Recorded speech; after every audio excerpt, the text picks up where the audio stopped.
Hoje no Trilegal Podcast em Relações Internacionais.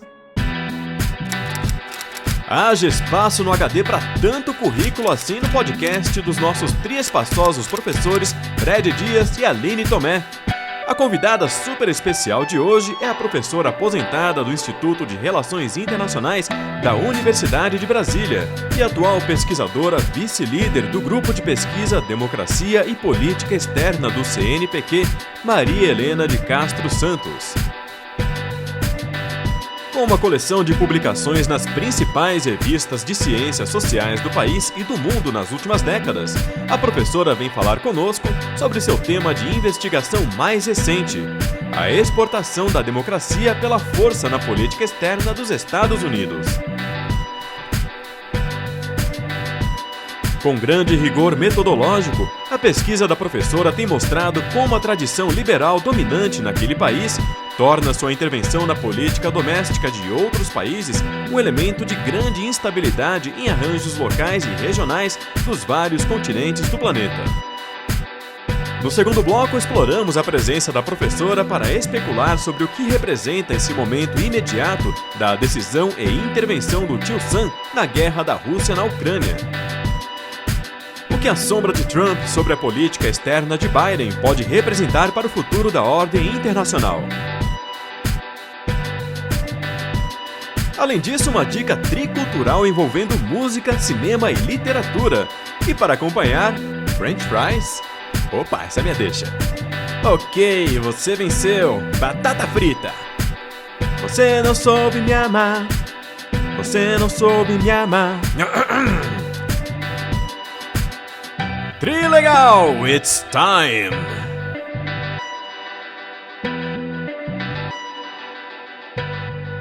Trilegal, temporada 2, episódio 8, finalmente.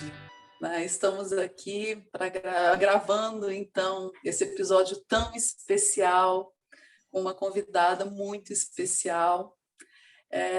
E a gente, então, primeiro sauda, nossos espectadores aqui pelo YouTube, pelas redes sociais, que a gente chama de comunidade Trilegal. Olá, comunidade Trilegal, como estão? Estamos sumidos por alguns dias, mas não faltamos, estamos aqui de volta, né?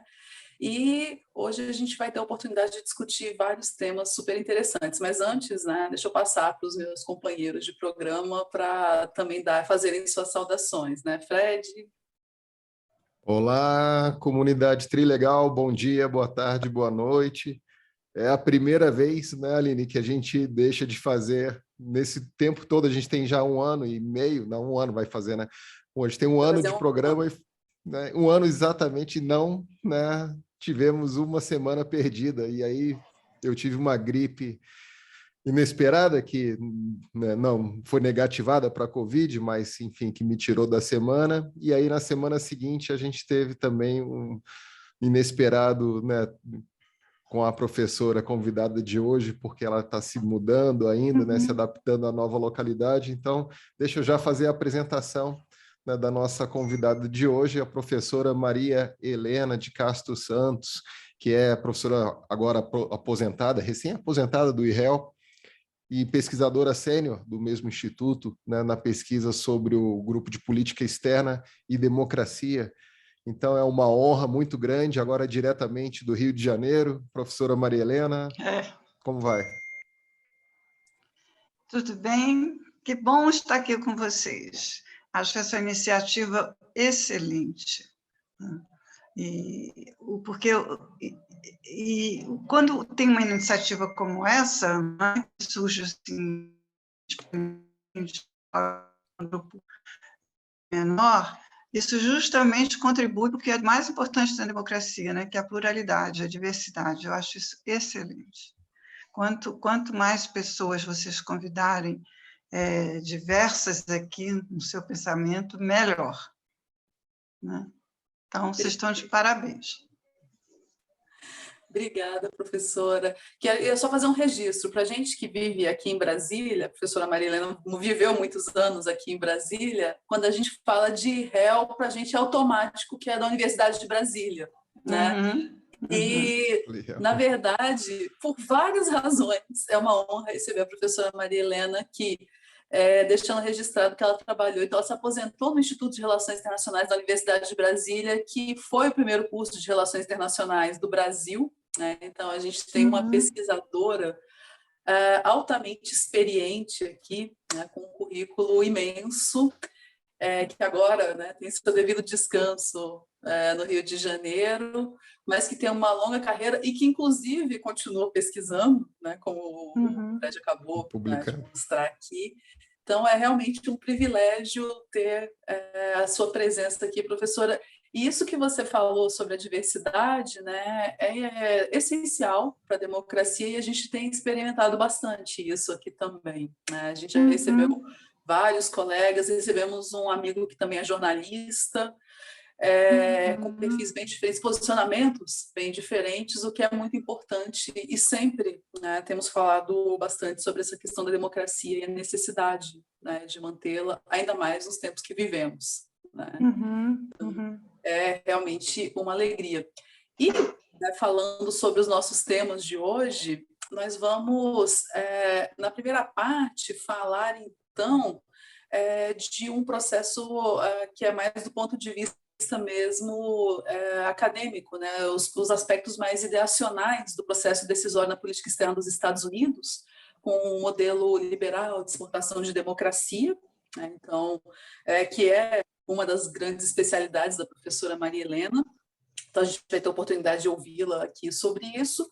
E na segunda parte, no mesmo sentido, a gente vai falar sobre essa questão agora, como uma análise da política externa do governo Biden diante da questão da Ucrânia, né? Então, a gente vai retomar esse tema do conflito na Ucrânia e vamos ter a oportunidade de ver, então, o posicionamento dos Estados Unidos e em uma perspectiva de construção que é histórica, mas que também é atual desse tipo de política externa, né? Esse modelo de exportação de democracia, enfim, como correlacionar as coisas, né? Aline, então, antes de você largar aí o nosso episódio, deixa eu só fazer uma menção, né, que é um registro aqui a minha admiração pessoal pela professora Maria Helena, que, se não me engano, foi minha professora por 2, 3 oportunidades aí durante, né, toda a minha carreira acadêmica.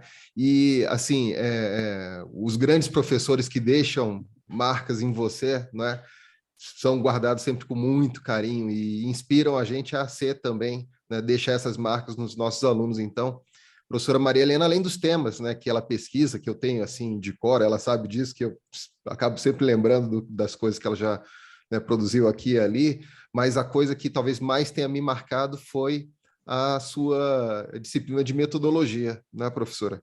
Inclusive, né, isso deixou marcas. Ulisses foi seu ex-assistente de pesquisa, Ulisses Teixeira, né? Foi meu aluno de métodos lá na graduação dele. Então, né, a gente foi deixando um para o outro.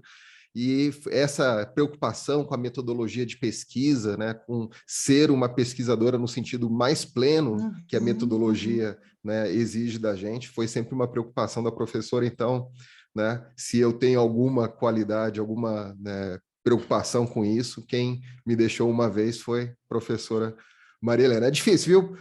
Me referir à nossa convidada, que a gente sempre se refere assim no pessoal, sem usar o título, viu? Fico até embaraçado.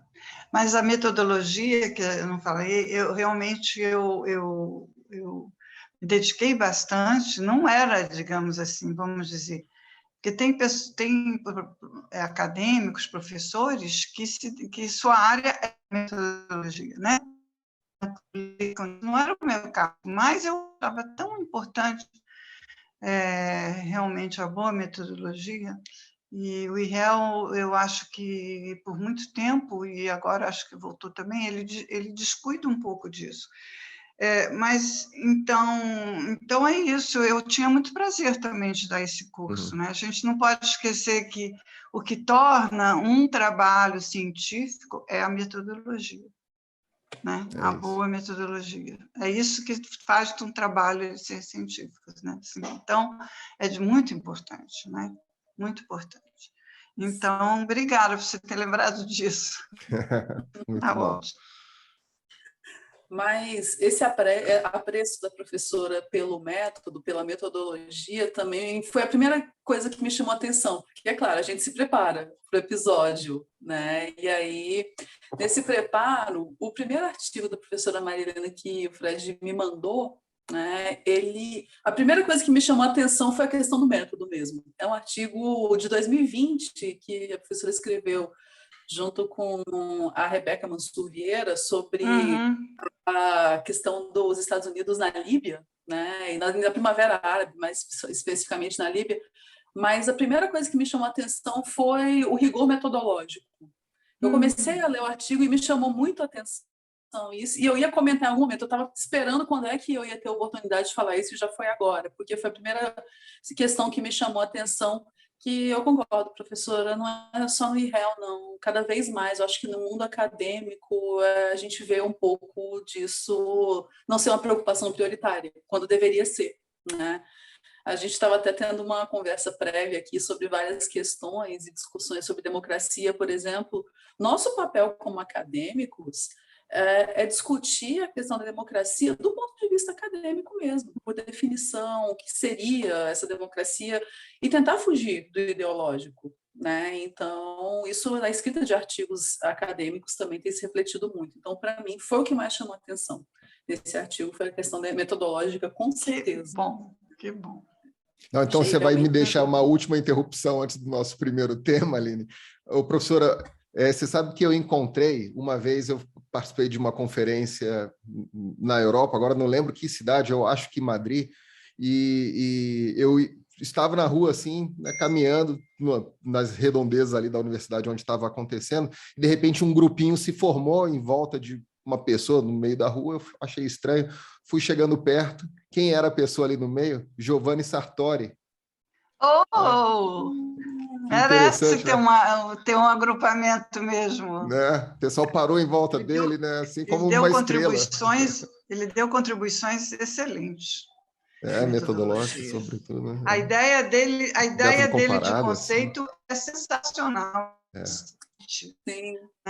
Então, isso aqui realmente era o que eu procurava fazer. Quer dizer, não é dizer assim, olha, o conceito é enfim, você define determinadas coisas, tem grupos que quer concordar, e define assim, vamos dizer, mais formalmente o que é. Mas, como o Sartori colocou, na verdade, o conceito, ele fala, é um container de dados. Na verdade, quando se define um conceito, democracia, você pode definir de mais de uma forma. Por isso é tão importante que você diga com qual você está trabalhando, né? E quando você define o conceito de uma determinada forma, por exemplo,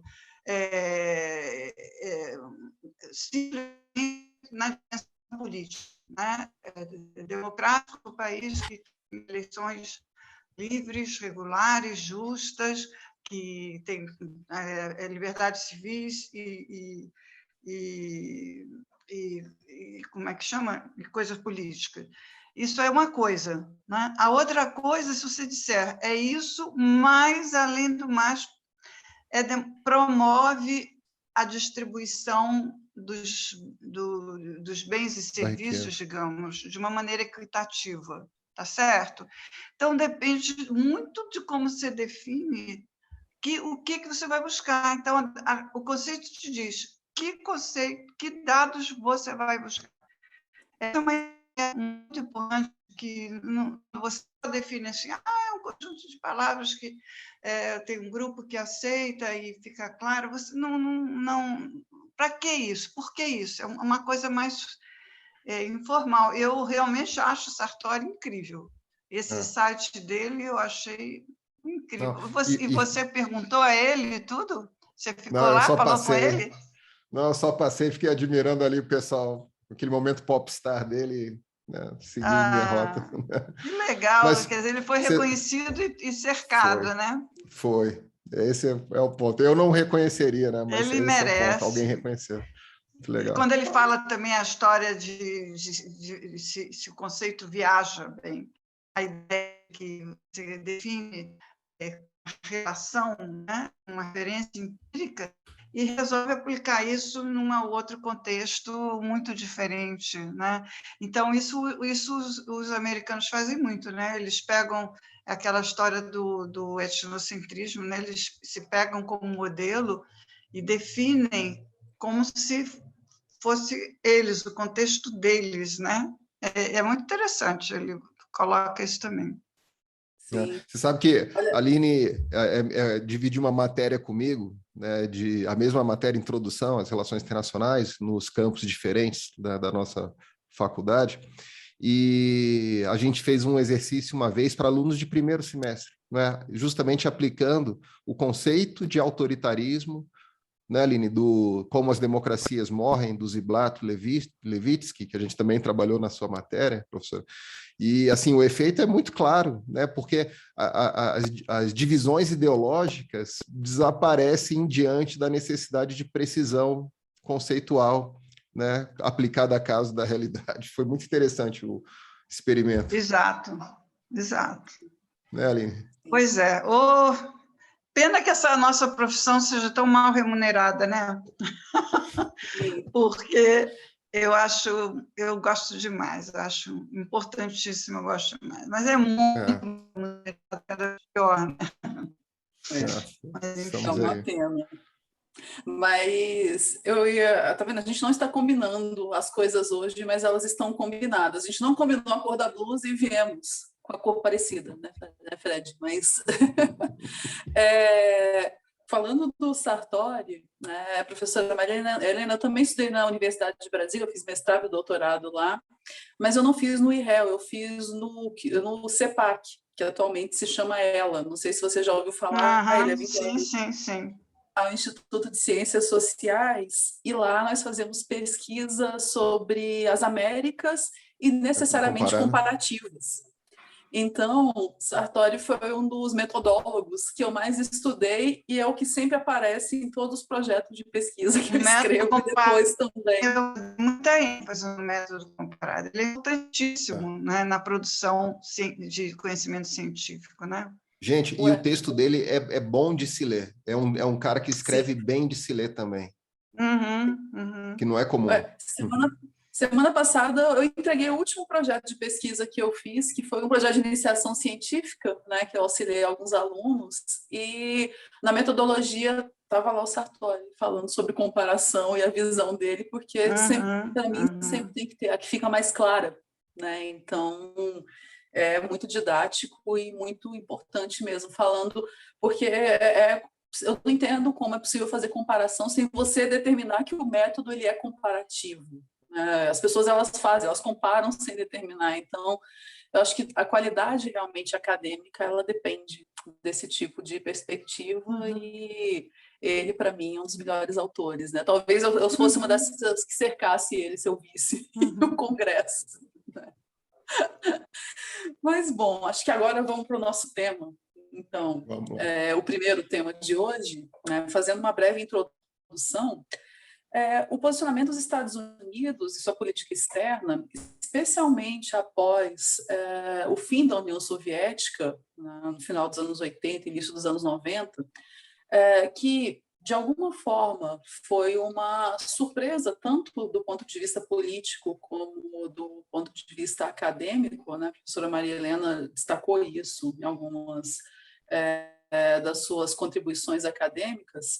E, diante dessa imprevisibilidade, até da queda do mundo bipolar, a nova potência hegemônica, então, ali nos anos 90, os Estados Unidos passou a claramente ter uma política externa que tinha em um dos seus fundamentos essa exportação do modelo de democracia, né? E atuando de diversas formas em intervenções humanitárias, em difusão ideológica, algo que já era feito há muito tempo, né, desde o período da Guerra Fria, por meio de cultura, cinema, educação, ou até mesmo nas intervenções armadas, como no caso do Iraque, do Afeganistão, da Líbia. A proposta se fez em vários sentidos, e a ideia sempre era fundamentada em levar a democracia como solução de problemas, de diversos problemas. Né? E governo a governo, em suas principais ações, nesse pós-1990, pós-Guerra Fria, desde Bush pai, Clinton, Bush filho, Obama, embora as ações e contextualmente houvesse óbvias diversidades, né? Eram contextos diversos e as ações eram diversas, e as opções também de priorização dessas ações, se eram bilaterais, prioritariamente para alguns governos, ou multilaterais, tinham em comum essa propagação, essas ações de caráter liberal e dessa ideia de democracia, né, do levar a democracia como libertação e de criar uma expectativa também de que seriam recebidos dessa forma, como libertadores. Né?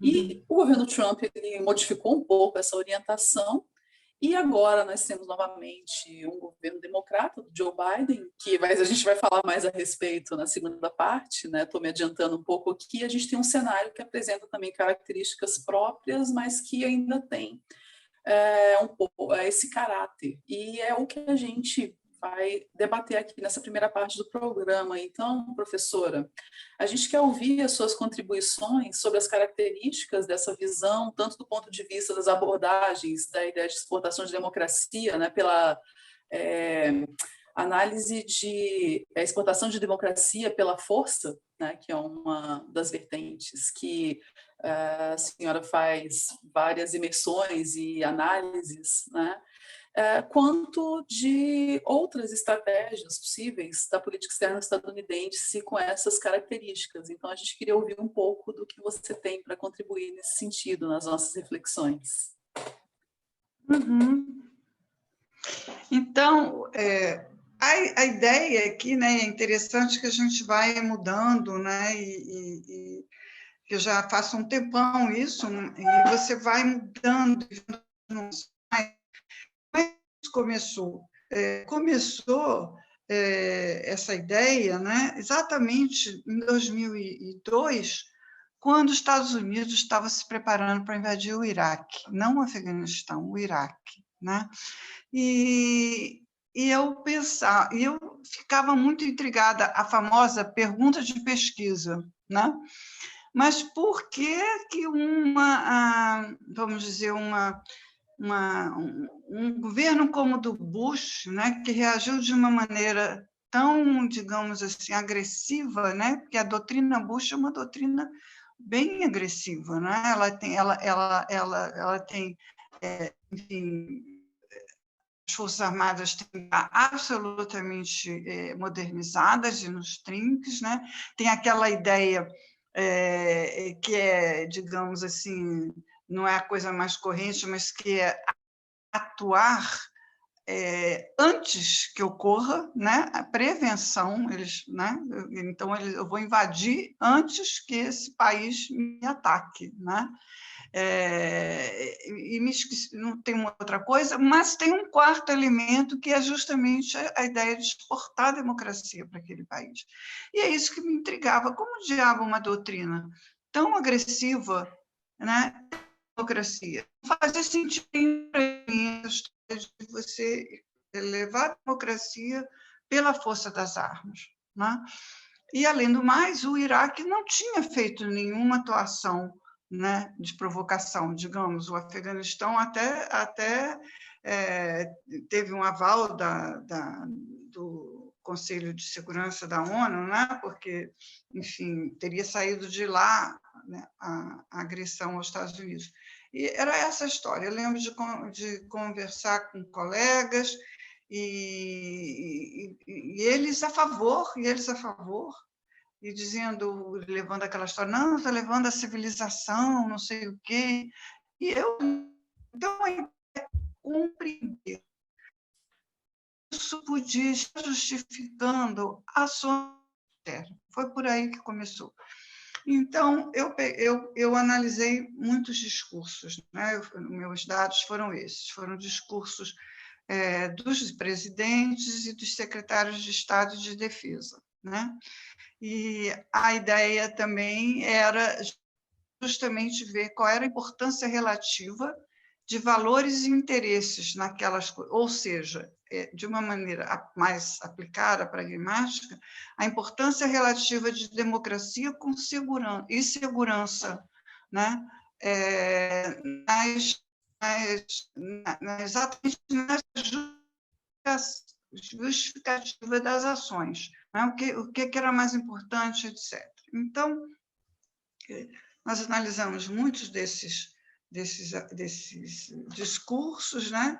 E fizemos uma análise, tanto uma análise quantitativa, contando palavras, umas que tinham a ver com democracia, e outras que tinham a ver com segurança, né? Para ver, né, a importância da segurança relativa da democracia, e depois uma análise de conteúdo qualitativa, lendo muito dos discursos.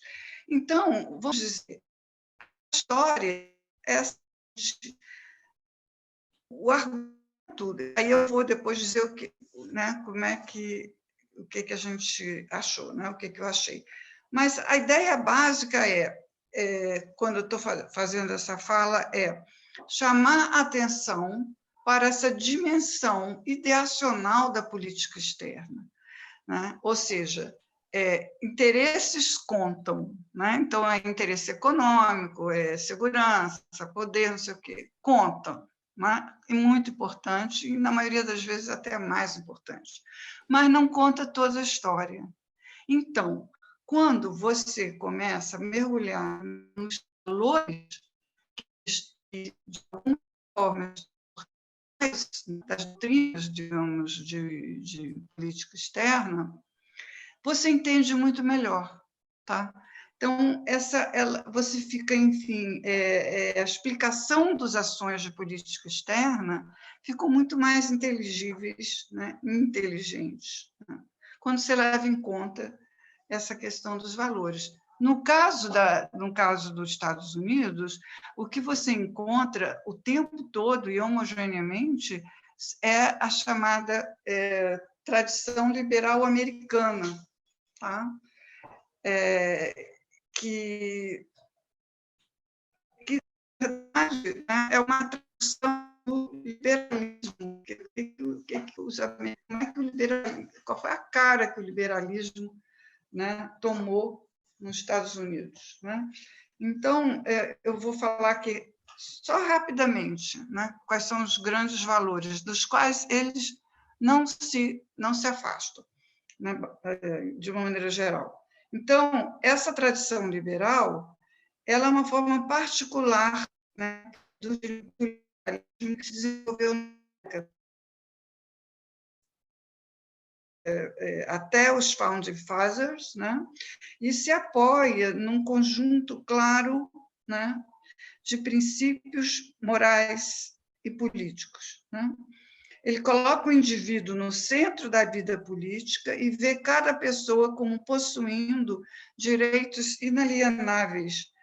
Os liberais enfatizam a liberdade individual e desconfiam de poder que não é, digamos, checado, né? Eles também acreditam que a democracia é a melhor forma de governo em favor, né, e favorece o Estado de Direito, a instituição e as economias de mercado. E eles realmente defendem que a maioria dos seres humanos estariam melhor se praticasse esses valores. Então, a partir, né, isso seria, digamos, algo que existe desde os Founding Fathers, está sempre pairando na política e nas decisões. É difícil eles se afastarem disso. Então, depois de analisar todos esses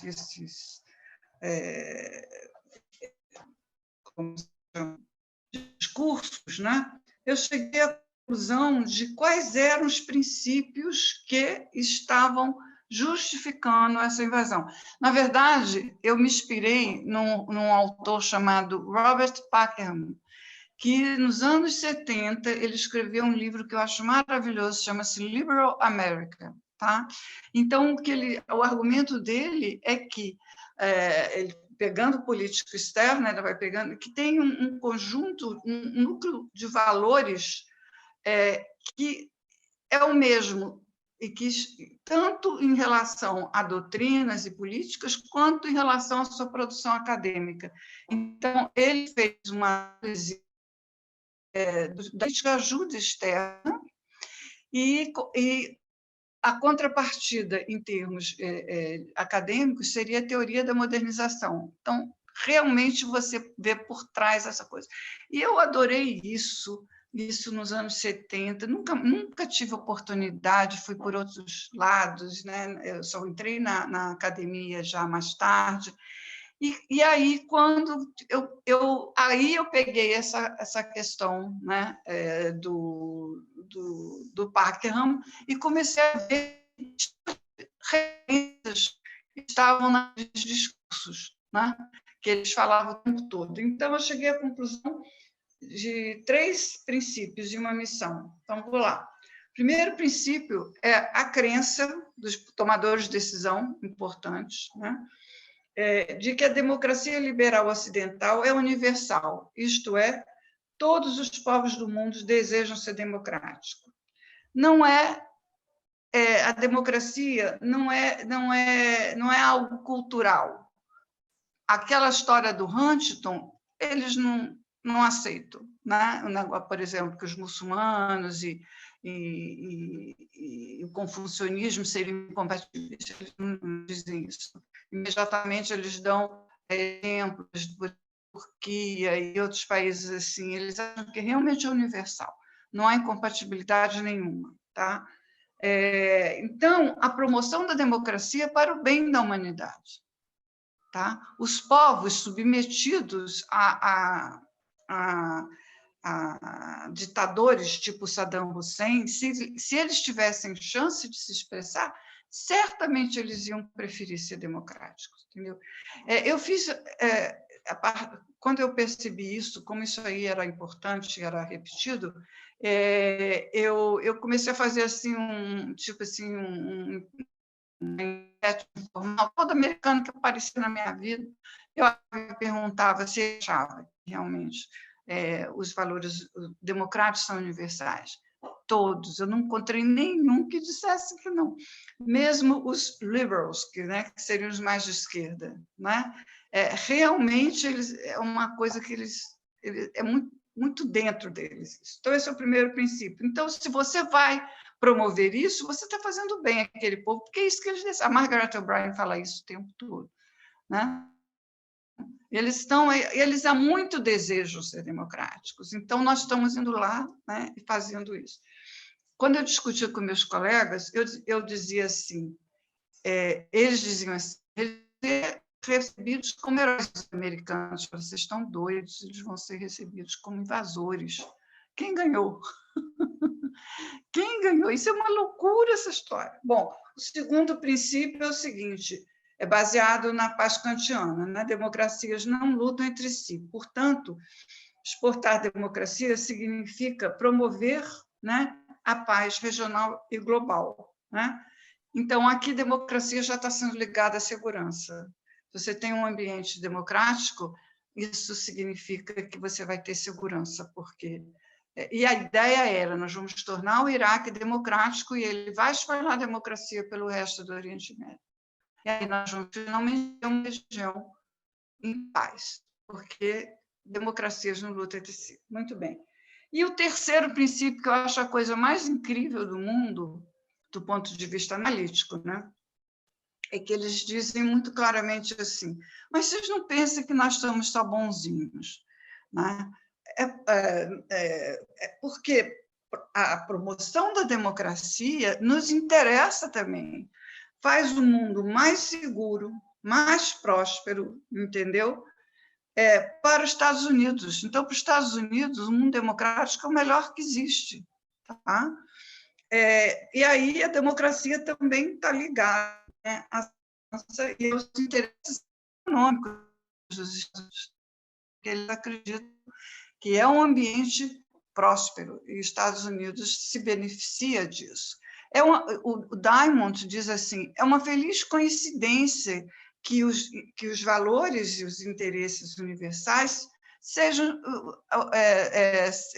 os mesmos dos Estados Unidos. É uma feliz coincidência, entendeu? Ele chega a falar isso. Bom, e finalmente tem a ideia da missão, né? A missão é a ideia de que os americanos pensam como um povo, se pensam como um povo escolhido, que eles têm a missão de levar a liberdade, né, à humanidade. E o primeiro artigo que eu escrevi foi pegando cada um desses princípios e vendo como é que ele era usado, né? Aí eu peguei, foi Clinton e Bush. Bush pai, que tinha pouca coisa, mas, sobretudo, Bush filho, entendeu? Então, é muito interessante você ver isso. Então, nesse caso, você entende.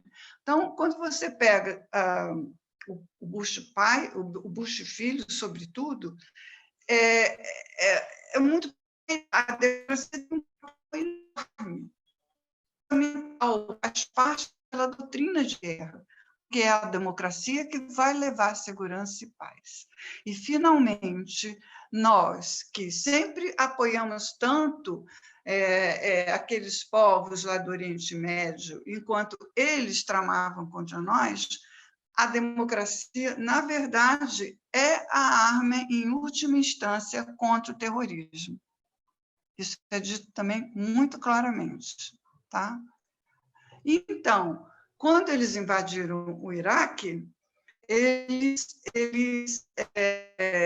no início, tinha também essa ideia de que eles tinham armas em massa, né? Então, eu não estou lá indo só porque a democracia é bom para a gente. Eles também tinham, digamos, essa outra motivação que, digamos assim, combinava melhor com aquelas pessoas mais realistas, digamos. Nós não estamos, né? Então, eles tinham essa história de que eles tinham armas de destruição em massa que eles tinham que ir lá destruir. E aí, o que aconteceu? Não acharam. Né? Isso foi em 2004. Ficou claro que não tinha armas de destruição em massa. Aí, para a construção da democracia. Então, é interessante, vocês não vão conseguir ver, né? Mas consegue ver aqui esse pico aqui? Está dando para ver? Uhum. Tá. Esse Sim. pico aqui é exatamente 2005, 4 e 5. São as falas do Bush. Isso que está em cima é o número de palavras de democracia e aqui de segurança, está vendo? No caso dos secretários de Estado, a mesma coisa, ó, aqui em cima, também dá um pico, não tão grande quanto. Então, é onde você vê a Condoleezza Rice e o Bush incessantemente fazendo a propaganda e a cabeça, vamos dizer, da democracia. A democracia é o que vai nos salvar. Nós estamos indo lá para a democracia. Isso é a civilização. Isso é forte, gente. Eu lembro que, quando eles estavam para invadir, os jornalistas brasileiros foram entrevistar aqueles soldados que estavam lá em... Como é que chama? Que eles ficam em quê? Prontidão. E acharam um brasileiro. O brasileiro lá ia na guerra. Eles deviam ter digamos, o green card, enfim, ele ia lá. E aí você pergunta, eles perguntaram, por que você está indo lá? O que te motiva a ir lá? O que ele respondeu? Estou indo lá para levar a democracia, né, e a civilização, e isso vai nos ajudar o mundo. Estou fazendo bem, porque é isso que eles desejam, entendeu? Então, é muito impressionante. Isso aí, assim, foi uma regularidade que eu achei muito bem. Aí, a próxima pergunta, né, seria, deu certo? Hein? Entendeu? Foi o resto aí, deu certo? Essas invasões todas, vamos pensar, Afeganistão, Iraque e Líbia, digamos, né? Foram as três assim seguidas. O que aconteceu? Elas se tornaram democracia ou entraram em guerra civil? Tá? Então, esse é o outro lado, certo? Nenhuma deu certo. Nenhuma deu certo. Nem conseguiria dar, entende? Eles não dão conta do que está acontecendo. Aí seria uma coisa longa para eu falar cada uma, né? Mas, basicamente, fazendo essa pesquisa, né? Você vai vendo que o que eles tentam fazer é construir instituições democráticas, né? Que tem pouco ou nada a ver com a organização social e política do país, entendeu? No Afeganistão, então, foi um desastre, né? Teve aquela saída que foi um desastre. Foi uma coisa que eles fizeram, né? Por quê? Porque quando eles querem retirar as tropas, por exemplo, Obama fez essa promessa e deu como retirada as tropas em 2012 do Iraque e 2014 no Afeganistão. Mas só que não é zerar, sempre fica uma tropa residual. Porque o grande problema quando você invade assim a força invasora, ela mantém a segurança também. Então, quando eles começam a preparar a saída, eles começam a dizer: não, nós não vamos deixar vocês na mão de jeito nenhum, nós vamos continuar apoiando e tal, vamos treinar as forças de vocês aqui, segurança, né, tanto urbana, como e principalmente mantenham o solo livre de terroristas. Mas isso não deu certo em nenhum caso. Eles treinaram mal os outros lá. Então, o Estado Islâmico entrou, né, depois nos terrenos e tudo. E quando eles saem, zero, aí realmente é o caos total, porque sempre tem uma tropa residual que fica. Né? Ele retirou, mas fica lá. Eu peguei esses dados, entendeu? Sempre fica, não é uma coisa de zero. Quando é uma coisa de zero, acontece o que aconteceu, né? No Afeganistão. E por que não deu para construir a democracia? Enfim, aí é que é uma coisa que a gente não teria tempo aqui, porque você tem que ir saber as especificidades dos países, né? Surgiu uma literatura que justamente ela explodiu lá para 2008, né? Quando o negócio do Bush não estava dando certo, que chama FIRC, Foreign Imposed Regime Change. É justamente uma literatura quantitativa americana para avaliar se deu certo ou não a mudança de regime. Eles fazem isso não só para agora, eles fazem até de um século, e não só para mudança para a democracia, né? Bom, mas eles chegam a uma conclusão, vamos dizer, de uma maneira geral, e que é uma coisa mais ou menos rara nesse tipo de literatura, é que eles levam em consideração as variáveis internas, tá?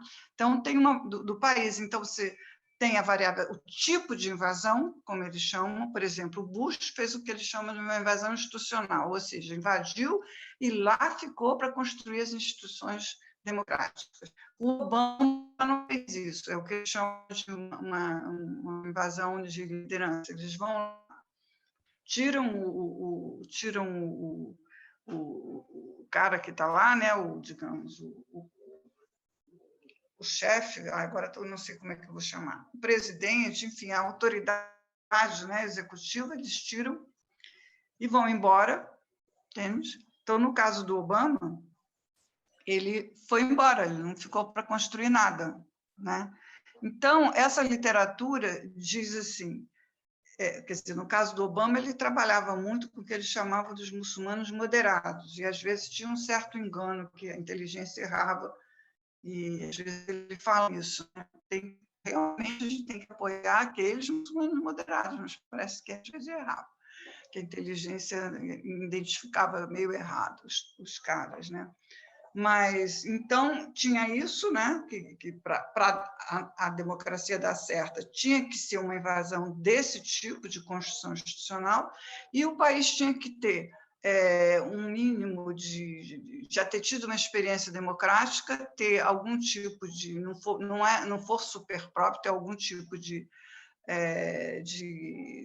enfim, a economia não ser uma coisa muito a renda, né, não ser muito baixa, a renda do país não pode ser muito baixa, a prosperidade tem que ter uma certa prosperidade, e depois tem que ter pouca, né, clivagem, uma maior homogeneidade em termos étnicos e religiosos. Se você tem uma realidade com clivagens fortes, a coisa complica, né? O que na minha pesquisa, você começa a fazer estudo de caso, você vê que você vai até além disso, entendeu? De alguma maneira você refina a teoria, nessa teoria que eu estou falando, né? Então, na hora que você vai ver o que era o Afeganistão, é uma loucura eles acharam que eles conseguiram botar uma desse. Estão num centro totalmente isolado da parte rural, né, mais do interior. Eles têm uma unidade que é um grupo que eles chamam de identidade, que são os quãs. Esses quãs são uma loucura para a nossa cabeça. Eles são grupos que eles mudam, eles são flexíveis. Você pode estar e a identidade pode ser qualquer coisa, pode ser por profissão, pode ser até um pouco tribal, pode ser por vários tipos de coisas, e eles mudam. É uma coisa volátil, né? E quando eles fizeram as eleições e que uma pessoa que fazia parte da etnia maior e mais poderosa, eles achavam que seria ótimo, porque ele se comunicaria com os outros. Ele nunca conseguiu, eu esqueci o nome dele, mas é um nome muito conhecido, que a gente fala. Ele nunca conseguiu ter algum tipo de relação com o interior, né? Então, continuou a coisa, nunca se estruturou como nação, como país. Muito doido, sabe? Muito, muito, muito louco. No caso do Iraque, ele tentou fazer representação das três clivagens principais, que eram os curdos, os xiitas e os sunitas. Os sunitas sempre tiveram, né, por cima, né, e os xiitas, a maioria, sempre por baixo. E aí eles tentam fazer assim, tiram os sunitas, põem né, no executivo a figura principal xiita, um vice, mais ou menos assim, seria curdo, e os xiitas têm uma representação. Quando os Estados Unidos, num minuto, eles tiram os sunitas todos, começam a persegui-los na rua, e os sunitas sempre com medo da revanche dos xiitas, porque foram décadas, entende? Então, são várias nuances que não são levadas em conta, tá certo? E que dizer assim, vou virá-los democráticos e tudo está resolvido. A Líbia, atualmente, olha só, a Líbia é a mais homogênea que você possa imaginar, tanto em termos quanto religiosos. Ela hoje 3 centros de poderes, eles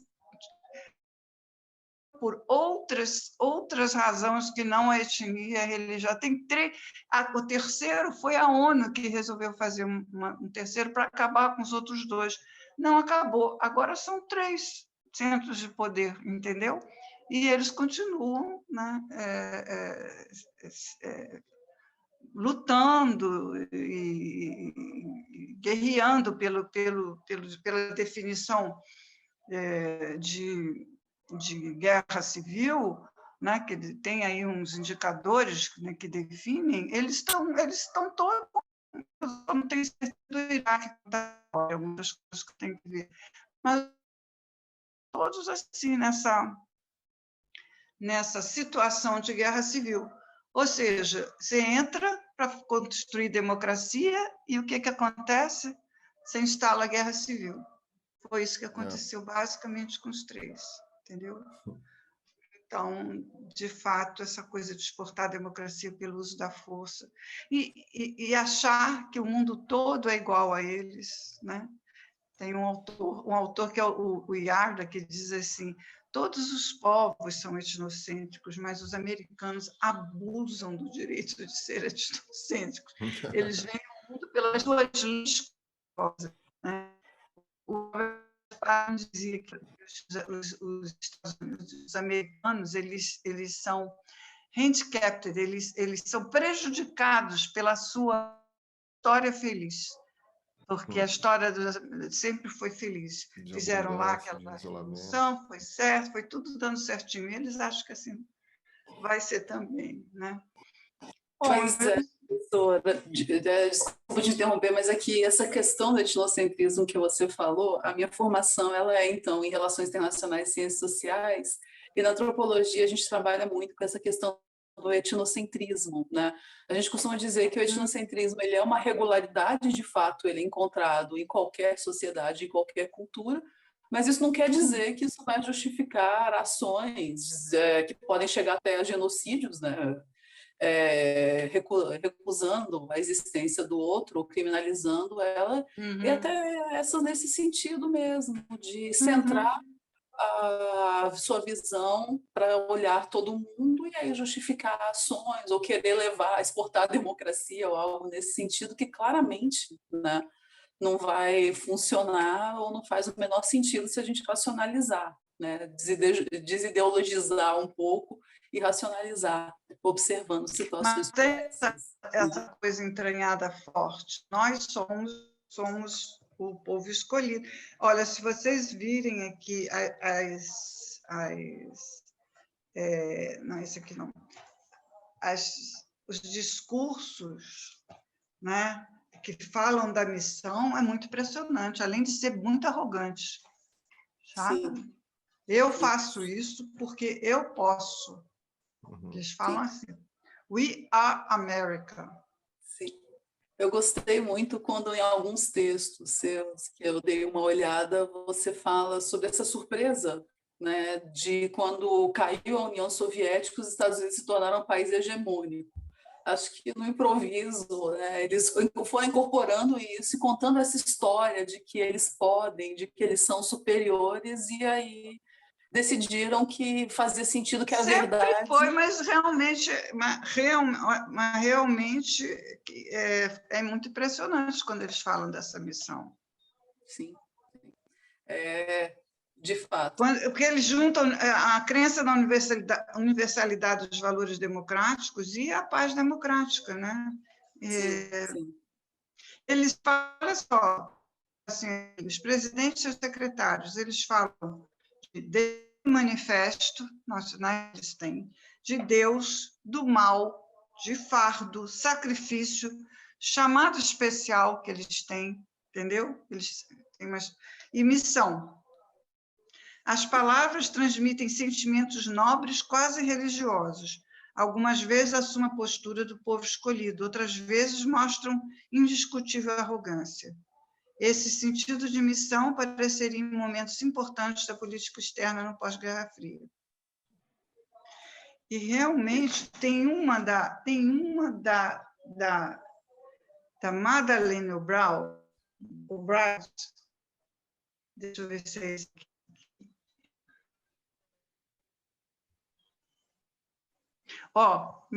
Posso ler? Eu acho isso tão impressionante. Dá para ler um pouquinho, rapidinho? Não. Vem, Fred. Fred não balançou a cabeça, não. Oi?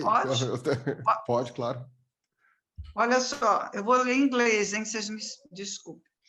Let me say that we are doing everything possible so that American men and women in uniform do not have to go out there again. Ela dizendo, estamos fazendo tudo para mudar a troca de novo, era nos Balcãs, no caso dele. But if we have to use force, it is because We are America. We are the indispensable nation. We stand tall and we see further than other countries into the future.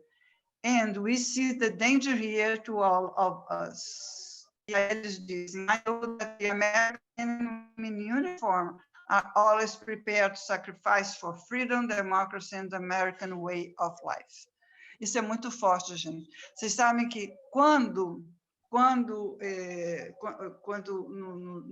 no 11 de setembro, eu estava nos Estados Unidos, estava em Nova York, entendeu? E uma das coisas impressionantes é, olhando a televisão, eles se juntam assim, we are America, we stand tall.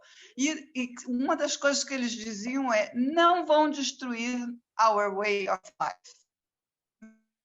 É como se fosse, eles diziam isso, e todos aqueles analistas, não tinha um fazendo uma crítica. Quando teve um atentado muito forte na França, já não me lembro qual foi, mas, no instante, tinha um cientista político analisando, falando por que fomos atacados.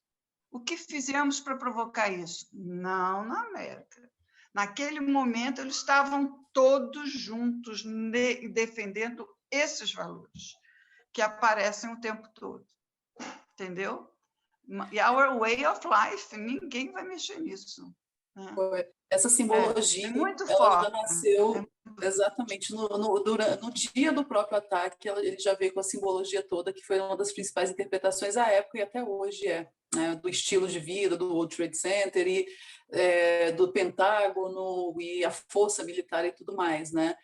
Então, professor, acho que a gente já teve assim uma super aula de como foi interessante, qual foi trabalhoso e os resultados de toda essa pesquisa, né? Onde que foi encontrado detalhadamente, e isso é realmente incrível. Então, acho que a gente já pode chamar, Fred, o nosso tricultural de hoje, que é o nosso quadro de trânsito, então, com a nossa dica cultural, para depois a gente abordar o segundo tema. E aí, Fred, o que você traz para a gente no tricultural? Então, professor, cada semana a gente reveza, né? Quem é que dá a dica cultural, e o desafio é sempre fugir de alguma obra mais televisiva, cinematográfica. Mas vocês só dão de Brasília? Eu queria do Rio também. Não, essa dica cultural não, é dica, né, de filmes e música. Então, eu posso começar a pensar em dar alguma dica do Rio também. Agora está passando aqui, outro dia, eu ainda não fui ao cinema, vocês já foram? Não. Olha que eu adoro, assim. Eu já estou entrando. Eu estava no filme só, esse que ganhou prêmio e tudo, que é Medida Provisória. Eu estou com muita vontade de ver. As dicas que a gente tenta trazer se relacionam com o tema, né? Bem específico em cima do tema que a gente está trabalhando no dia. Né? Então, hoje eu trouxe 3, né? Para não ficar naquele dilema, né, Aline, de sempre dar uma dica de filme.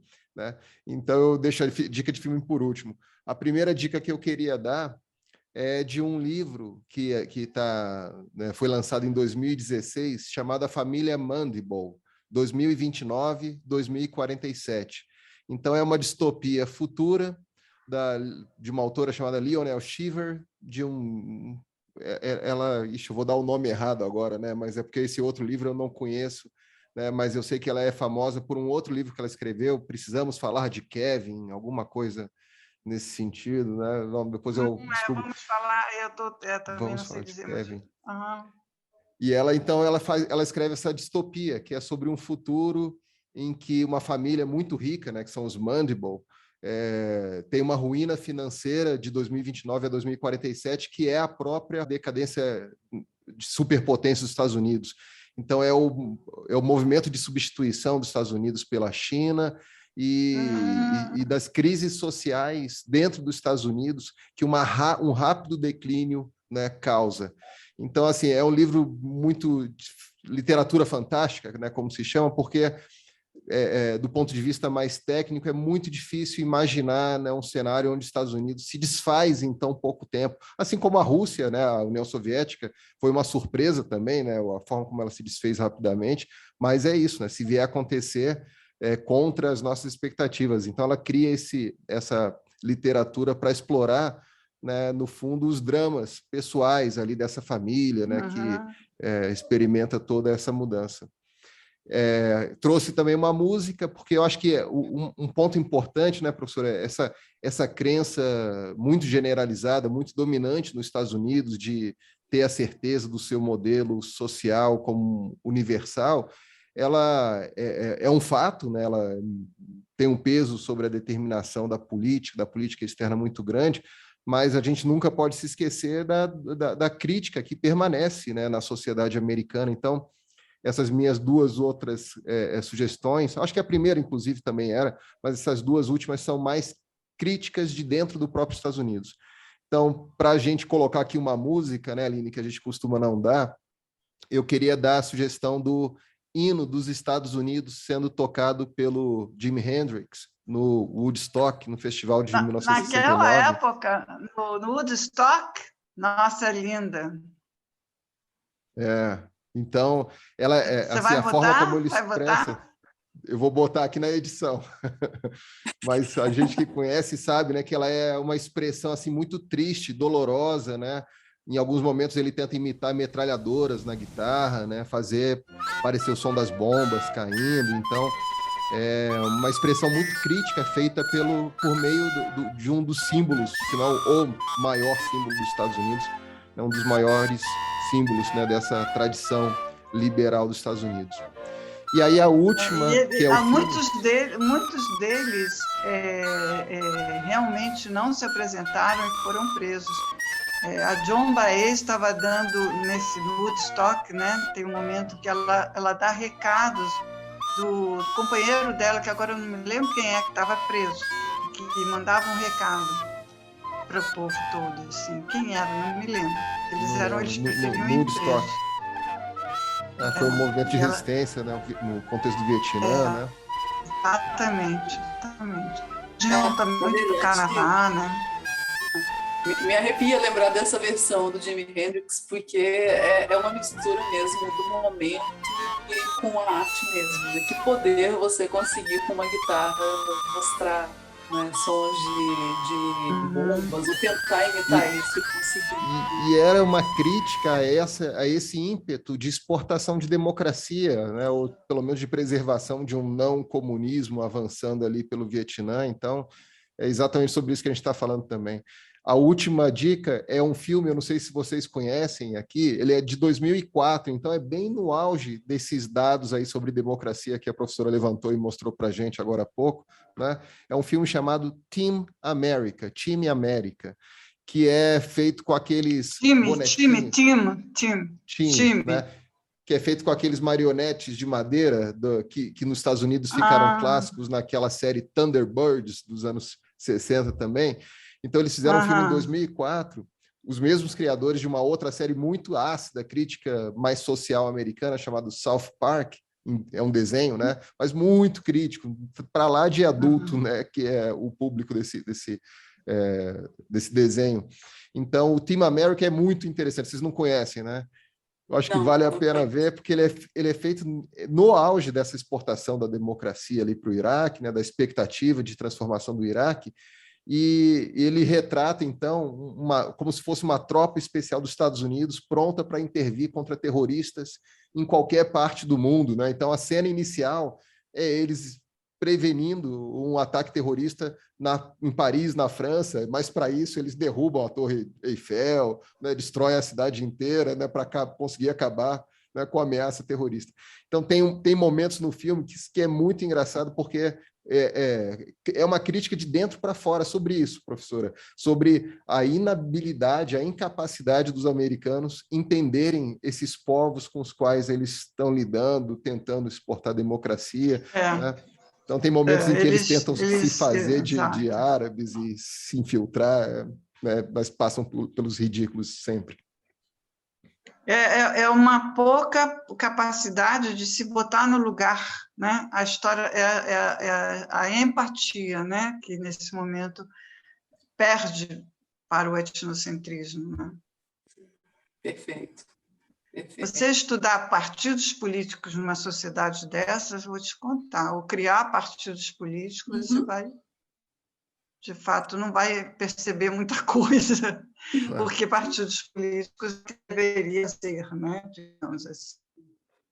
Que logo são vistos como facções, né? E as pessoas se tornam muito ameaçadas, né? Quem participa de partidos políticos. Isso, o partido é mais uma fracção ou uma milícia, acaba se tornando uma milícia. Às vezes se torna uma milícia. Tem muitas milícias nessas guerras todas aí do Oriente Médio, né? Enfim, é isso. Professor, então, o nosso segundo tema, eu queria justamente tentar atualizar essa reflexão que você tem trabalhado sobre a exportação de democracia nos Estados Unidos, com primeiro um pequeno comentário, né? Eu retomei seu argumento e eu queria, né, o primeiro ponto aqui que eu queria trazer de você essa exportação de democracia, se necessário pela força.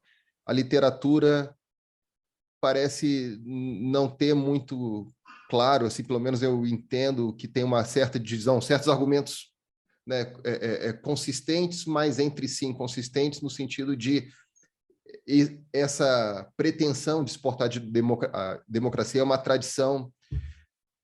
Acho que o argumento do Hartz, eu acho que parece mais nesse sentido, é uma tradição perene, né, dos Estados Unidos. Enquanto outros argumentos que parecem mais com literaturas realistas, né, dizem que por mais que seja um fenômeno cultural, ele só teve relevância com o fim da Guerra Fria, porque aí, né, a outra potência saiu do caminho, né, da prática, né, não só do discurso, mas da prática se realizar. Mas eu tenho ali um desses seus textos que eu retomei aqui para hoje, para pensar hoje também, e você recolhia uma afirmação sobre essa disputa entre democracia e qualquer outra coisa, né? Democracia e a tirania, democracia e o autoritarismo, né? O comunismo, a barbárie, né? Civilização versus barbárie. Você trazia uma citação de cada um dos presidentes pós-Guerra Fria, e o Bush pai é meio que controverso se é pós ou não é, mas você tinha lá uma citação dele também, do Bush pai, do Clinton e o Bush filho, né? São afirmações que parecem muito com o discurso da doutrina Truman ainda, ou seja, é um fenômeno pós-Guerra Fria. Parece o quê? Desculpe, não ouvi. Parece o quê? O discurso do Truman, do Harry Truman, né, da doutrina, 1947. Então, será que é um fenômeno pós-Guerra Fria? Ou, quer dizer, o que é de pós-Guerra Fria desse fenômeno e o que é mais perene, né? Está sempre na política externa dos Estados Unidos. E aí essa pergunta, ela me é interessante, assim, mais como uma curiosidade mesmo, né, desse campo, mas ela me leva justamente a refletir a questão da Ucrânia agora. Porque o governo do Obama e o governo do Trump, você disse que está atualizando aí esses dados, né, para essa pesquisa, e durante o governo do Obama, você dizia que seria mais do mesmo, e de alguma forma, né, foi, mas certamente o governo Trump ele se mostrou mais isolacionista, né, para alguns comentários. O governo Trump nem é importante nisso, né? Porque, pois é, de né, fato, ele deu um passo atrás. Né? Ele é aquele realista e pronto, que acabou. Se você olha os documentos dele, tem um parágrafo justamente falando desses valores, porque eles não podem deixar de falar, mas o parágrafo e pronto. Né? Ou seja, e ele ainda será se que o vangloria Trump... que não começou nenhuma guerra. Né? Será que o Trump é um reflexo da China alcançando os Estados Unidos na competição, finalmente? Então, esse tema fica em segundo plano. E aí, quer dizer, o Trump significaria o fim desse pós-Guerra Fria. Né? Mas aí vem o Biden. E o Biden, que dava sinais assim de algum realismo, até uma continuidade com o Trump, mas quando chega ao poder e entra a questão da Ucrânia... Vou acender a luz aqui, peraí, só um minutinho. Eu acho que é um momento ótimo para um corte. Porque vai cair aqui, professora, aí... Vai cair de novo? Vamos aproveitar e cortar aqui. Tá.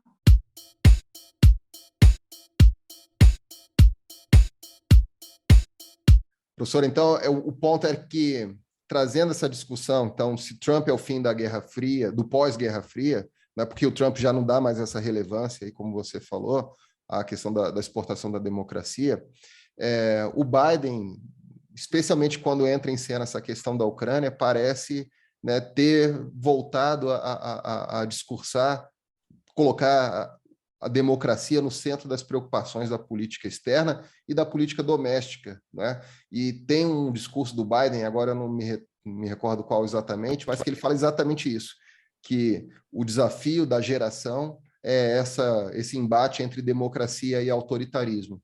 Então, de alguma forma, parece novo, né? Por causa do Trump nos Estados Unidos, a ameaça do autoritarismo não é só externa, é interna, né? Parece novo, mas, ao mesmo tempo, como eu falei, né, o Truman já falava isso, cada um desses presidentes pós-Guerra Fria, como você, né, coletou, né, faz essa afirmação dessa dualidade do mundo, né, e de que eles estão do lado certo.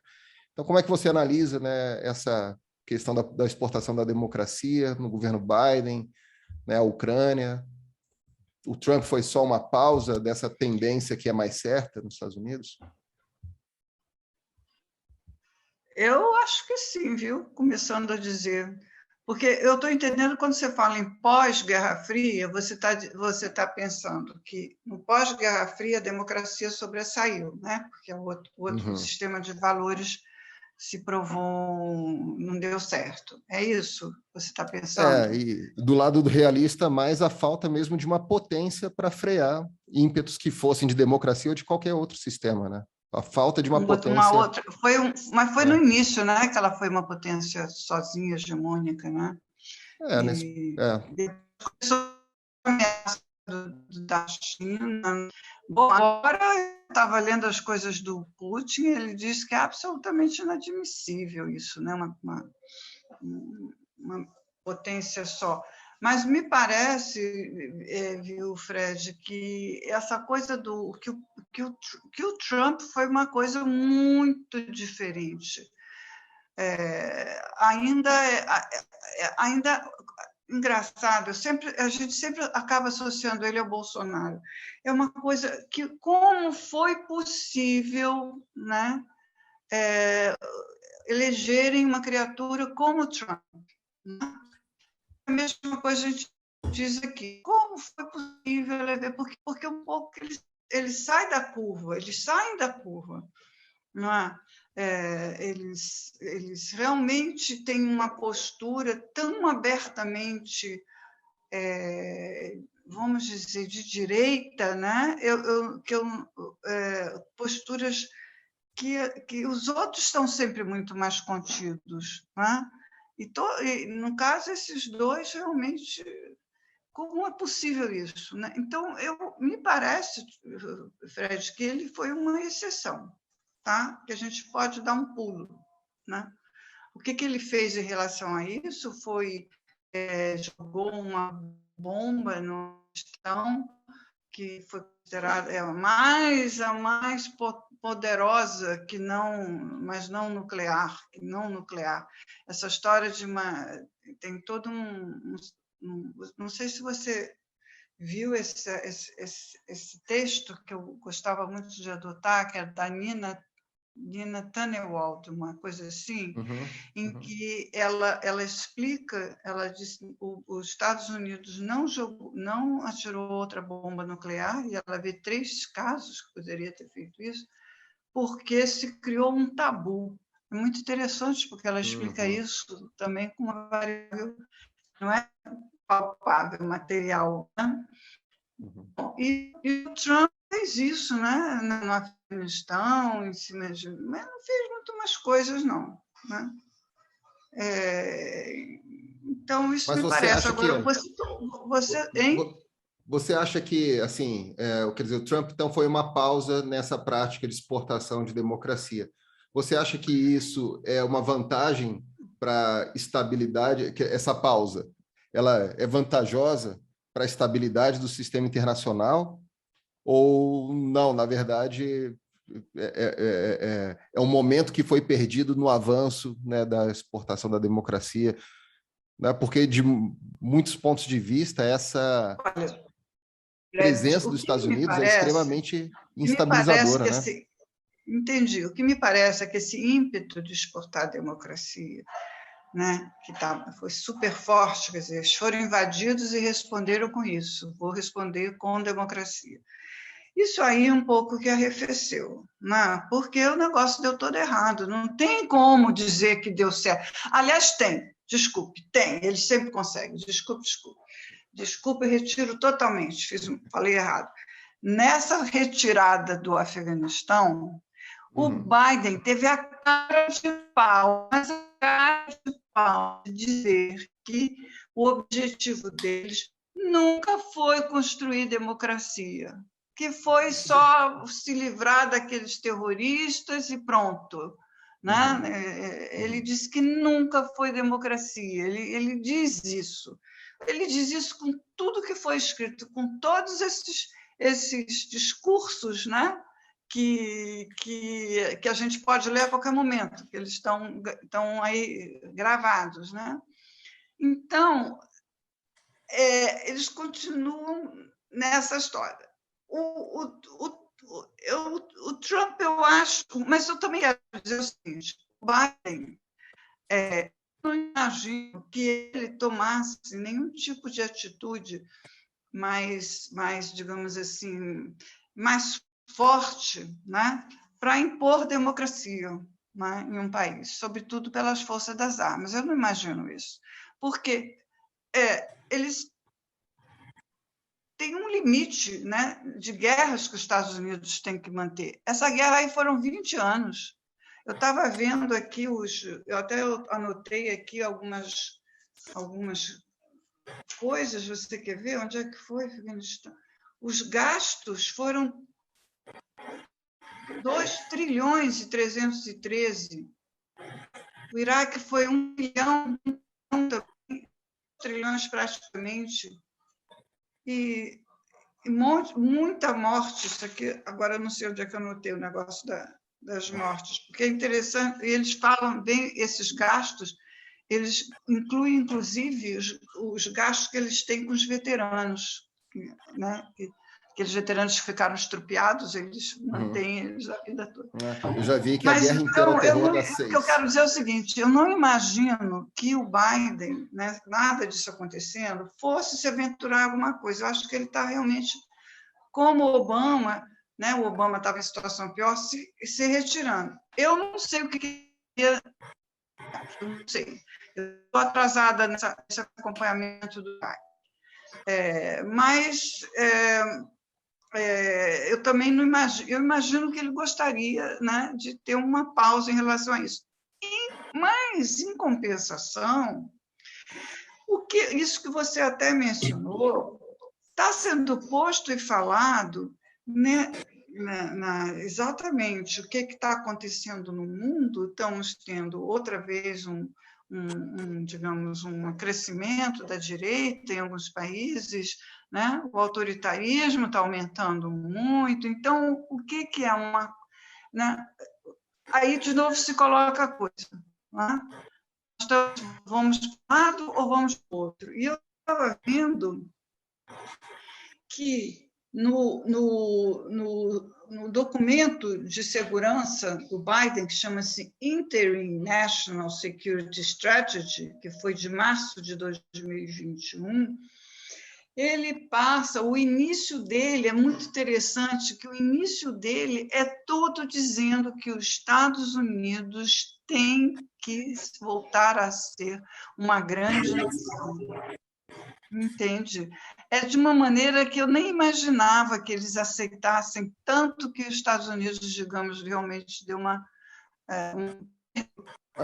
o boné do Trump era o Make America Great Again. O quê? Como foi? O boné do Trump. Make America Great Again.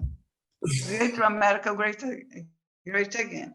Mas aquilo, você dizia assim, não, aquilo é um sujeito que, enfim, ele é isso mesmo, ele quer ir pela força das armas, eu quero ser a grande potência e tal. Mas o Biden está igual, só não falou em armas e tal, mas igual, vamos recuperar a importância da América, né? É assim, mais de uma página escrevendo isso. E aí ele diz o seguinte: atualmente tem pessoas que acham que isso só pode ser feito recorrendo a medidas autoritárias, ao autoritarismo. De jeito nenhum. Nós continuamos com a democracia. A democracia é isso. Ele fala isso de novo, entendeu? Agora, em 2021. Não pensem que, né, isso de querer, enfim, passar a ser mais autoritário e tal, e usar mais usar armas. Não. A democracia que vai ser a solução. Ele diz: a democracia é a grande arma para os Estados Unidos voltar a ser grande de novo, e não o autoritarismo. Entendeu? Então, isso está sempre pairando. Se ele vai invadir ou não, depende das circunstâncias. Eleitorais, inclusive. Né? Os Estados Unidos indo numa guerra, logo depois da Guerra do Vietnã, né? Mas depois ele foi entrando. Né? Então, eu acho que é um pouco isso, Fred. E é interessante você estar tendo as duas coisas, o Biden dizendo isso e, ao mesmo tempo, Putin falando algo muito parecido. Né? Nós temos que fazer a Rússia grande outra vez. É um outro tempo, né? O Oriente Próximo, o exterior próximo. É muito parecido os dois. Né? É um novo momento de política internacional, né? Não sei se pós-Guerra Fria, né, Aline? Sim. Eu tenho estado muito curiosa também sobre isso, né? Porque os discursos pairam, mas e os posicionamentos eles estão muito obscuros agora nesse conflito na Ucrânia, né? A OTAN se posiciona, mas na hora de estar lá, não está, mas agora fornece cada vez mais armas, os Estados Unidos também. De quem que você falou agora exatamente? De quem que você falou exatamente agora? Eu estou falando da Rússia e dos Estados Unidos, dessa nova postura de tentar se colocar no sistema internacional. Então, talvez seja a ameaça da guerra total, que seja assustadora, né, de qualquer forma. Então, um posicionamento mais firme da OTAN pode ser muito ameaçador, mas a Rússia, com esse claro discurso também expansionista, né, e os Estados Unidos, por outro lado, também tendo que se posicionar, embora tomar parte da Ucrânia, né, tomar partido da Ucrânia não seja uma boa opção, então eu também estou um pouco confusa. Né? Esses discursos certamente sempre pairam, mas como serão as coisas, não sei. Agora, puxando para esse corte que nós estamos dando hoje, que é a questão dos valores, né, e a parte dimensional, é interessante você ver que eles estão apelando para a mesma coisa.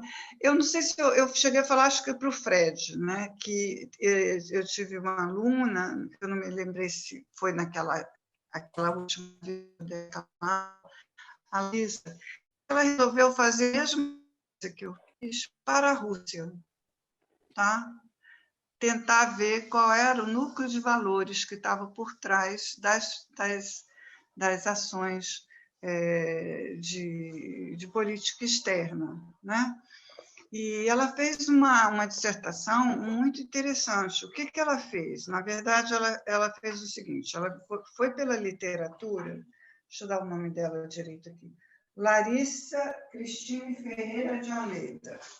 Ela foi primeiro pela literatura e pela literatura, ela, digamos, identificou como se fossem 3 núcleos de tradições, de valores na política externa.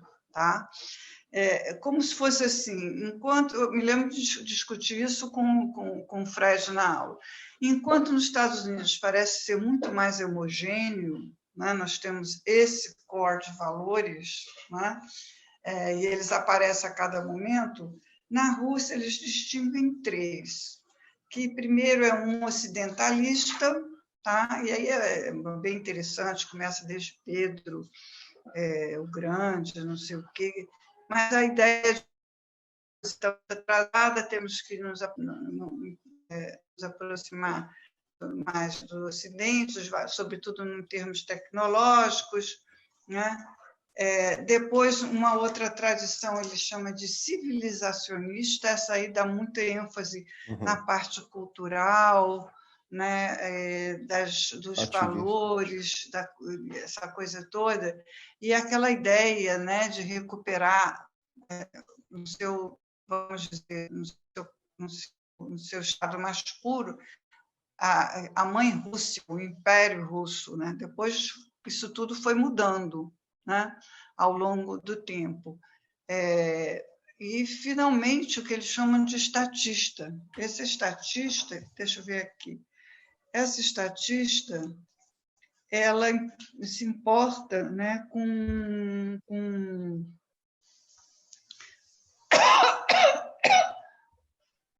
deixa eu pegar um pouquinho de água aqui.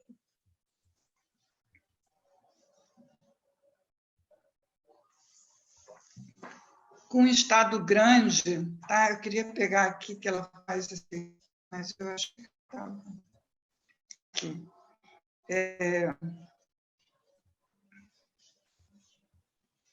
Essa história, por exemplo, do ocidentalismo, né, se aproximar, né, do Ocidente, mas preservando a autocracia russa, né? Enfim.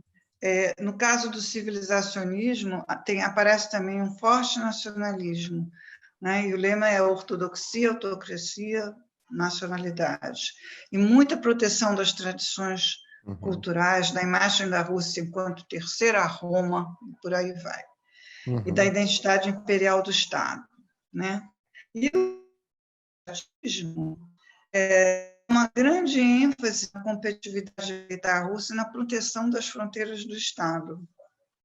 E também com essa história da preocupação com o atraso russo, etc. Agora, todos os três têm como objetivo preservar as terras, ou imperiais, ou, enfim, dessas.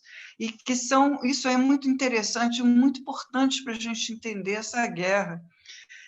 O que eles chamam de exterior, como é? Eu agora esqueci. Eu falei para vocês. Exterior próximo. Tá? Em inglês eu não tenho aqui exatamente. É o que eles chamam do exterior próximo, que são todo esse território, todos esses países, inclusive aqueles ex-soviéticos, que fazem a fronteira com a União Soviética e que funcionam tipo um cinto de segurança. Tá? Então, um ataque, uma tentativa de ocidentalização daquilo, para eles é inteiramente intolerável. Sim, aí tem a Finlândia e a Suécia agora. Mas a Suécia é diferente, né? A Suécia é a Finlândia, né? Mas a Suécia e a Finlândia não são os outros, eu não sei como ele vai. Como é que é? Eles fazem uma fronteira mais ao norte? Como é que é a história? A Finlândia foi parte da Rússia em algum outro momento também isso histórico, né, do Império. Isso eu sei, mas os dois fazem a fronteira do norte mesmo, né? Agora, Finlândia e Suécia. Eu acho que a Finlândia tem a maior fronteira com a Rússia, inclusive. Maior fronteira terrestre com a Rússia. Mas são países desenvolvidos, né? Não sei como ele reagiria.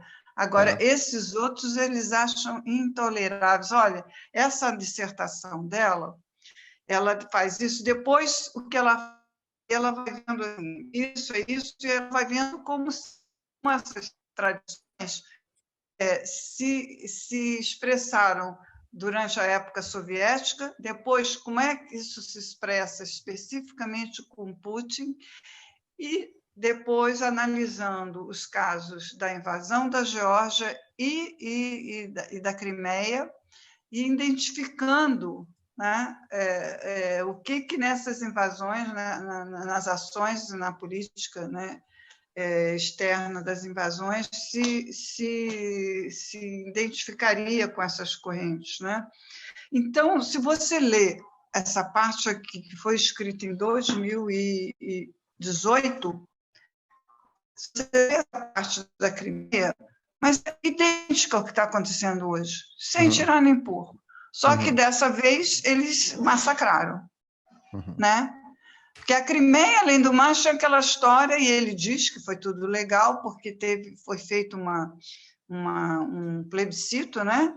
E a maioria foi a favor de ficar com a Rússia. Já tinha sido da Rússia, né? Parece que a maioria também são de russos, ou pelo menos que falam russos. Então, já era um lugar assim, meio já saindo.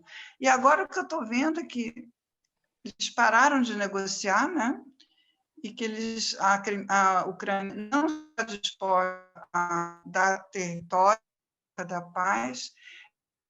Dado o que eu quero falar é o seguinte, dado essa tradição e a força dessa tradição e as características do Putin, eu não sei como é que isso acaba. Eu não consigo imaginar como é que como ele pararia se não ganhar.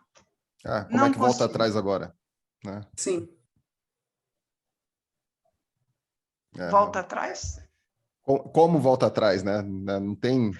Como Tanto que volta atrás? Uma saída que um analista tinha falado era oferecer uma ponte dourada, é uma frase dentro do Sun Tzu, inclusive, oferecer uma ponte dourada para que o inimigo retorne para casa com honra, né? Não retorne, né, escorraçado. Como? Qual seria com essa? Um desejo de vingança. E como seria? Não se disse exatamente qual seria, mas seria alguma coisa envolvendo a independência ou autonomia maior dessas regiões do leste do Donbás, né, o reconhecimento da Crimeia, seria alguma coisa né, que atendesse ao mínimo a pretensão da Rússia de, pelo menos, a Ucrânia não fazer parte da OTAN, né, tirar suas pretensões de ingressar na OTAN. Essa garantia. Agora, a pergunta é, até onde vai o Ocidente, né? Porque o Ocidente está dando... Eles estão resistindo. Primeiro que os ucranianos resolveram resistir, acho que mais do que o esperado, né? Tem por lá uma história de... Né? Tem pelo menos uma parte deles que morreram pela pátria, né? Aquele negócio de Mariupol, né? Estamos lá e daqui não saímos. E eles estão recebendo armas. Então, se a gente pensa por esse lado ideacional, é muito forte o que está em jogo para a Rússia com o Putin. Como é que ele recua? Eu não sei como é que ele consegue recuar. Entendeu? Justamente com essa ponte prata. Cadê essa ponte prata? Só se ele conseguir algum território, mas aí o outro está dizendo que território ele não dá. Mas dentro dessas coisas, estudando melhor, então, essa história do exterior próximo é absolutamente fundamental. Entende? E ele está dizendo isso há o maior tempão, a OTAN é a grande inimiga. Então, quando você olha o que está escrito aqui, você diz, gente, é só uma cópia. Né? O que eles estão fazendo? E a motivação, né? E eu não sei como é que isso acaba. Não sei. Que eu sei que a gente tem gastronomia intelectual de hoje, né, Aline? Ainda temos que nos alimentar. Ainda bem que hoje você eu falou. Vou gostar, porque eu não almocei, estou começando a gostar dessa parte agora. Pois é. E, geralmente, a gente faz numa hora que o programa já está avançado, então a gente já está com fome, e aí pode até não ser tão atrativo, mas, em geral, que a gente já se interessa. Né? Aliás, para hoje, né, como o tema era essa questão do expansionismo dos Estados Unidos, né, eu fiquei pensando em pratos típicos dos Estados Unidos, mas sendo um país que é do novo continente, né, que as tradições elas são construídas. E aí me veio à mente uma curiosidade, né, acho que eu tive da primeira vez que eu fui nos Estados Unidos, e eu vi que batata frita se chamava French fries. E aí eu ficava olhando, eu lembro de olhar para o painel das lanchonetes assim, e pensar, não, mas não faz sentido. Isso aqui é coisa de americano. Eles que comem tanto batata frita, por que é French fries? O que isso tem de francês? E fiquei muito curiosa, porque eles usaram muito a batata frita como uma forma de levar o American Way of Life, esse tão falado, para o mundo, né? Foi um dos recursos Acompanhando os gastronômicos mais hambúrgueres. utilizados, né?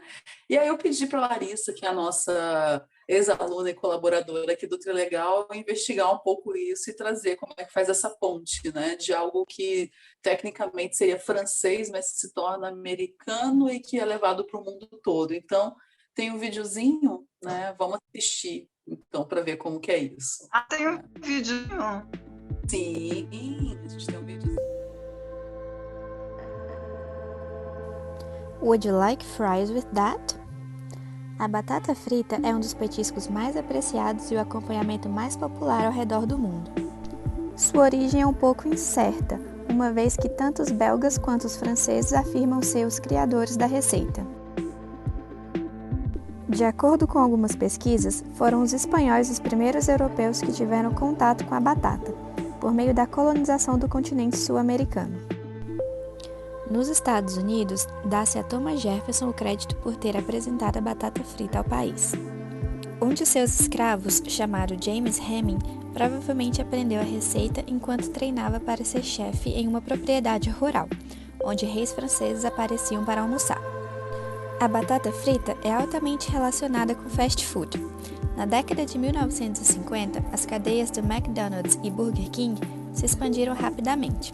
A expansão na década de 1960 ocorreu principalmente nos Estados Unidos, mas esses restaurantes começaram a abrir franquias em todo o mundo na década de 1970.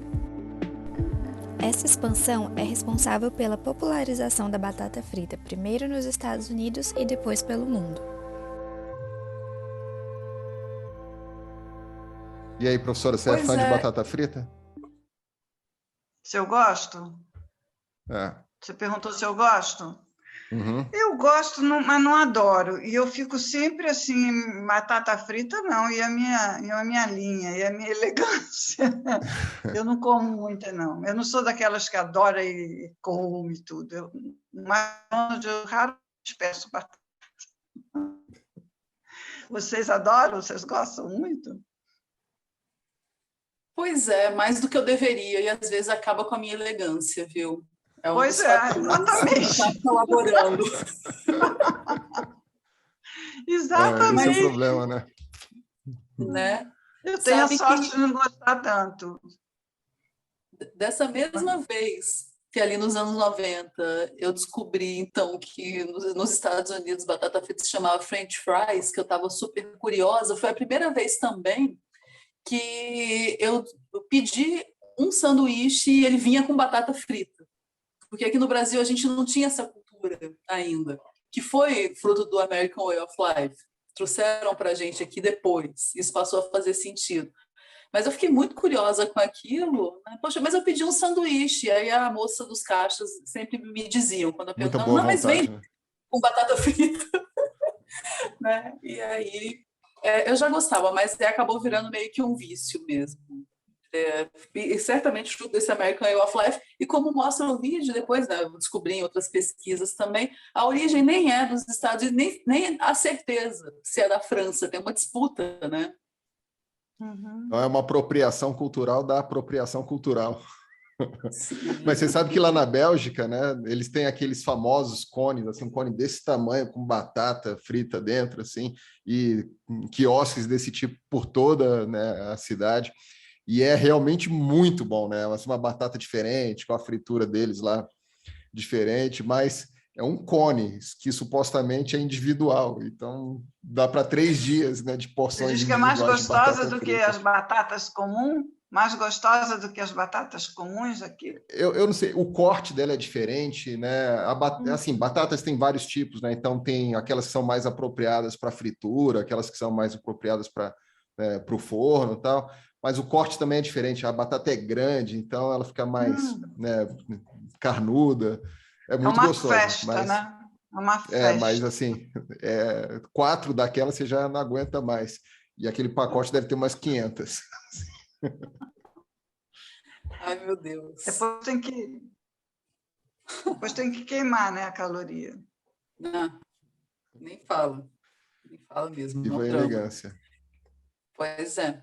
Mas eu acho, é o comum muito curioso, pelo menos a mim despertou muita curiosidade. Mas acho que a gente pode, então, caminhar para o final já, né, Fred? Vamos encerrar, então. E, primeiro de tudo, aqui agradecer, né, a presença da professora Maria Helena, que já está combinada, é só a primeira, ela tem uma longa carreira de pesquisa e diversos temas para vir aqui trazer uma contribuição para a gente, né, todos sempre muito ricos, urgentes. Então, professora, foi uma grande honra, né? Foi muito especial mesmo ter você por aqui e a gente te passa aí para fazer a sua despedida para o nosso público. Olha, eu que agradeço, viu? Isso aí é muito bom, é gostoso, né? É uma sessão de troca assim, muito, muito prazerosa. Gostei muito. Muito obrigada, viu? A honra foi toda minha. Imagina, professora. Tá vendo, gente, como é receber uma pesquisadora experiente, né, que tem muitos dados, muitos anos de experiência, muitas conclusões, muitos artigos publicados. Isso é porque é só um dos recortes da pesquisa, né? O próximo que a gente está planejando falar, por exemplo, sobre democracia, que é um outro tema super urgente. Né? Então, a gente realmente tem muito mais o que falar e vai ser incrível receber você aqui de novo, professora. Muito obrigada. E, pessoal, até a próxima semana, a gente se encontra, né? Fred, faça as honras. Isso aí. Só, eu não posso deixar de esquecer, porque já esqueceu, acho que talvez hoje no início, né? Não deixe de se inscrever no nosso canal, vocês assistem. A gente tem muito mais pessoas que eu tenho visto ali, né, assistem e não estão inscritos, então inscrevam-se no canal, deixem seu like, comentem, compartilhem, né? Ativem o sininho de notificações, estejam aí sempre com a gente toda semana para mais um episódio do Trilegal Podcast. Obrigado, professora. Obrigado, Aline. Tchau, gente. Tchau. Tchau.